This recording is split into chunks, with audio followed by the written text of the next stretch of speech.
This is Mike with 3G Construction. We are at 1610 West Pikes Peak Avenue, Colorado Springs. Just got the RMG report and read it, and I'm out here trying to see what it's going to take to make things right over here. I guess the basement had some water come in, so I've already walked around the property. Right now I'm on the west side.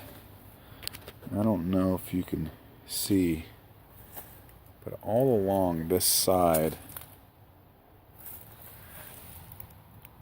you can see how it's got a pretty good sized gap going along that whole perimeter of the west side. This is all unprotected. So what I would recommend is, unfortunately, those, looks like maybe rose bushes or something with some thorns on there. I'm not sure what they are, but those have got to go. And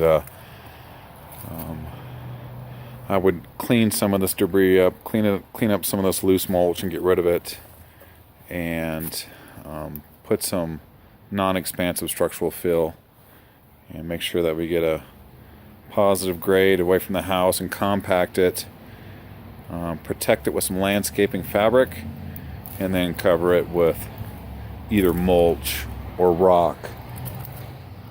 Rock would definitely be something that you wouldn't have to maintain as much as mulch. Rocks, occasionally you have to, depending on the size of the rocks, but typically rocks, the only maintenance is pulling the weeds, the occasional weeds, and staying on top of that. But if they're smaller rocks, sometimes they have a tendency to move around a little bit depending on how heavy the rains are. But mulch, I mean, the wind blows it away, the rain washes it away. So my personal preference is rock if you want something that's more maintenance free.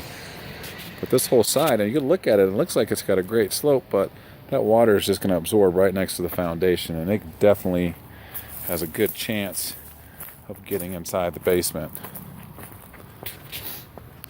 Also looking around this front porch area, and there's other locations as well, but the plastic underneath the mulch. We prefer to use landscaping fabric because it filters the water instead of holding the water.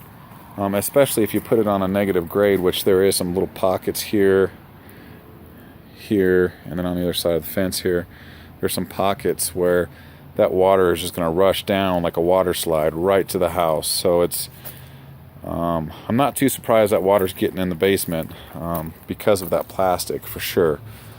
So what I'd recommend is pulling, at least in this area by the porch, you might lose this plant, but I would pull that plastic back a few feet, bring in some structural fill there too, and just build that up a little bit, and put some just cut that plastic out and put some landscaping fabric, at least on this side of those stepping stones, and I think that would probably be sufficient enough.